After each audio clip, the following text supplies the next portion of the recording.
Good afternoon. I'm Brian Timothy Gall. Just talking about saunas today. My financial coach, Puget, is going through my wellness protocol, and one of the first things that I have my clients do is go sit in the sauna. For many reasons, it's something that you don't have to change a lot. You can just sit there and we'll start working on mental toughness. 11 minutes minimum, and then you can work up to 20. And I recommend doing at least 11 minutes on some type of cardio to get the blood pumping. It helps with the detox. And then when you sit in the sauna, you want to be relaxed, because when you're exercised and sweating, your body's trying to cool you off. And when you're in the sauna sitting, if you're moving around, you're activating a different system. If you're passively sweating, then you're going to be able to remove more toxins at one time.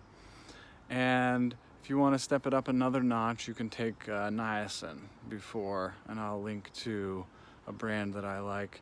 That also helps rupture fat cells and helps with the excretion process to get rid of toxins. So it's good for your mind as well, and your just sense of well-being, because it makes your dopamine receptors more sensitive for up to 24 hours. And this happens at the point at which you start to feel hot and tired and you want to get out. So you got to push through that a little bit. Listen to your body, obviously, and that goes without saying. You need to take care of yourself and listen to your body. And being uncomfortable is fine. It's actually good for you.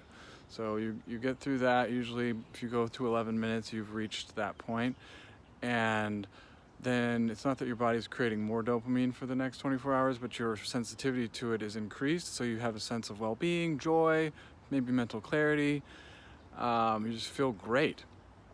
And instead of trying to keep things out of your body, which is great to do, but there's so much around, especially if you live in a city, that you're exposed to. So it's better to focus on getting things out, getting the toxins out by moving and sweating. So if you don't have access to a sauna, the next best thing is to hike, run, jog, bike, something with as much sun exposure as you can.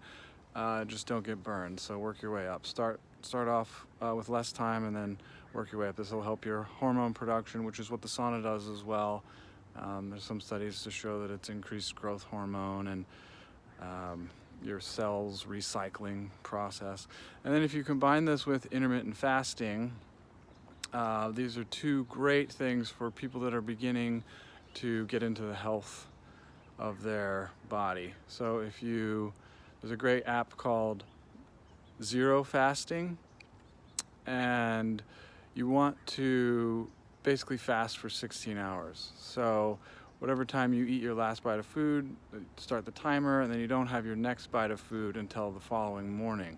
And you want to go 16 hours. If you're sick, then you can do a more aggressive protocol. But if you're just trying to lose weight or manage mood, then doing the 16-hour fast is plenty. And you don't really have to change what you eat. Obviously, the better you eat, the better it'll go. But there's some research out of the Salk Institute by Sachin Panda, and what he's finding is that the last 100 years we've studied how much to eat and what to eat. And what he's finding is that if you control when to eat, what you eat isn't as important. So I think it makes sense why, there's a new diet that comes out every 5 minutes. So, but if you restrict the time that your digestion is running, it goes in about a 12-hour cycle. So if you're eating 13 hours a day, you're running 2 12-hour cycles of digestion, which takes a tremendous amount of energy. So if you need to repair or detox, you're focusing on digestion. So to eliminate that, you just want your eating window, worst case scenario, to be 12 hours. Best case, not best case, but a very good protocol is to fast for 16, eat for 8. So those are two things that you can do without making huge changes. Getting to the sauna is something that you got to commit to. So find a gym and go 3 days a week. 3 days seems to be much more beneficial than 2 days a week. There's a study that came out, which I can also link to, that was over a 20-year period, and it found a huge decrease in all cardiac-related mortality by 3 days of sauna use versus 2 days of sauna use. It was significantly less, still improved over a non-saunaing group, but the max benefit, and then 11 minutes is the threshold at which the benefits start. So if you sauna for less than 11 minutes, which a lot of people do, and I did for a long time, I'd go in for 10 minutes after my workout, call it good.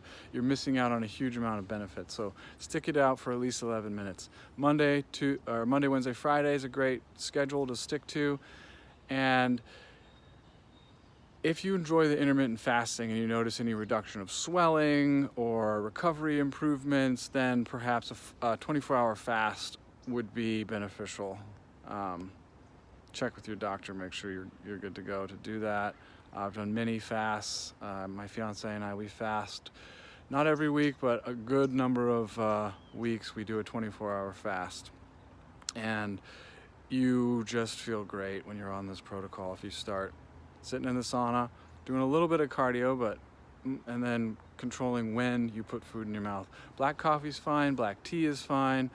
You do not want to have any calories, especially sugar or fat or carbs, which, anything that will start your digestive system going. So basically, water, tea, a little bit of lemon water, black coffee, and you just start your day that way. And then as soon as your eating window starts, then you can have your butter coffee or whatever you want to do.